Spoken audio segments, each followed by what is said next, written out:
పశ్చాత్తాపం అంటే ఏంటో తెలుసా? కూర్చొని ఏడవటం కాదు, మారటం.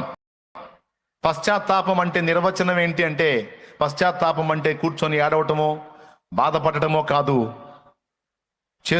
చేసిన పాపముల నుండి మార్పు చెందటం, మారటం, తిరిగి దేవుని వైపు మళ్ళుకోవటమే నిజమైన పశ్చాత్తాపం.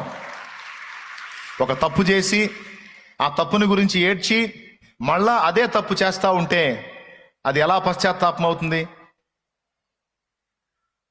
అది నిజమైన పశ్చాత్తాపం ఎలా అవుతుంది? ఒక పొరపాటు చేస్తున్నాం, దాని గురించి బాధపడుతున్నాం, మళ్ళా అదే చేస్తున్నప్పుడు అది నిజమైన పశ్చాత్తాపం కాదు. మరి నిజమైన పశ్చాత్తాపం ఏంటంటే, ఒకసారి నా నుండి ఒక తప్పు జరిగిన తరువాత దాని విషయంలో నిజంగా నీకు రోషము, బాధ, సిగ్గు ఉంటే మరోసారి దాని జోలికి వెళ్లకుండా ఎట్లనైనా దానికి వ్యతిరేకంగా పోరాటానికి నీవు నడుం కట్టి మళ్ళా యుద్ధాన్ని ప్రారంభిస్తావు. దాని నుండి తప్పించుకోవటానికి నీ వంతు నువ్వు ప్రయత్నం చేస్తావు. అలా ప్రయత్నం చేసి దాన్ని నువ్వు అధిగమించి నడుస్తూ ఉంటే అది నీ నిజమైన పశ్చాత్తాపానికి సూచన.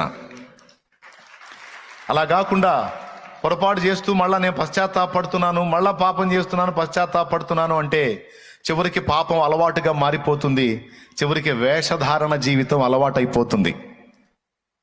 ఎంతమందికి అర్థమైంది? ఏ జీవితం అలవాటు అవుతుంది? వేషధారణ జీవితం అలవాటు అవుతుంది. కాబట్టి దయచేసి అలాంటి పరిస్థితుల్లో ఎవరైనా ఉంటే నిజంగా మారు మనసు పొందడం, నిజంగా మారు మనసుకు తగిన క్రియలు చేయటం అనేది ఇక్కడ మనం లేఖనంలో చూసాం. పౌలు ఏమని బోధించానన్నాడు? మారు మనసుకు తగిన క్రియలు చేయండి అని. బాప్తిస్మం ఇచ్చు యోహాను ఏమని ప్రవచించాడు? మారు మనసుకు తగిన ఫలము ఫలించండి. నేను మారు మనసు పొందాను అని చెప్పుకుంటూ పాత మనసుకు సంబంధించిన జీవితం జీవించవాకండి.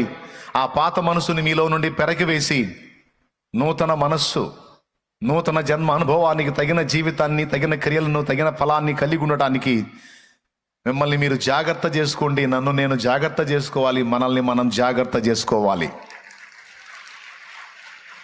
మోసపోకుడి, దేవుడు వెక్కిరింపబడడు. మోసపోకుడి, దేవుడైతే వెక్కిరింపబడడు. మనుషుడా, నువ్వు ఏం విత్తుతావో ఆ పంటనే కోస్తావని దేవుని వాక్యం ఘంటాపదంగా సాక్ష్యం ఇచ్చింది. నువ్వు అనుకుంటున్నావేమో దేవుణ్ణి మోసం చేస్తున్నాను, మనుషుల్ని మోసం చేస్తున్నానని. కాదు, నిన్ను నువ్వే మోసం చేసుకుంటున్నావు. నువ్వు ఏం విత్తుతావో ఖచ్చితంగా ఒకనాడు ఆ పంట కోస్తావు. కాబట్టి నువ్వు విత్తుతున్నవేవో జాగ్రత్తగా చూచి విత్తుకో. అప్పుడు నీవు ఆశీర్వాదమును పంట కోస్తావు.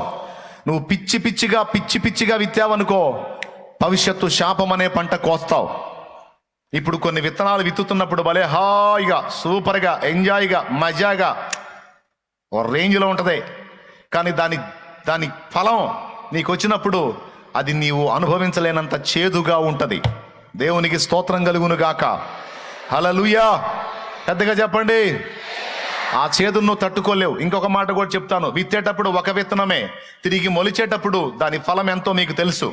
గోధుమ గింజ ఒక గింజ మనం నాటితే చెట్టు అవుతుంది, దాని నుండి వందలాది గింజలు వస్తాయి.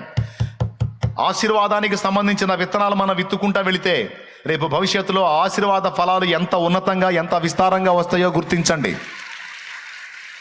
శాపానికి సంబంధించినటువంటి పనికి మాలిన పాపిష్టి విత్తనాలు మనం విత్తుకుంటూ పోతా ఉంటే రేపు భవిష్యత్తులో దాని తాలూకు ఫలాలు ఎంత వికృతంగా, ఎంత విస్తారంగా రాబోతున్నాయో కూడా ఊహించుకొని ముందుగానే జాగ్రత్త పడండి.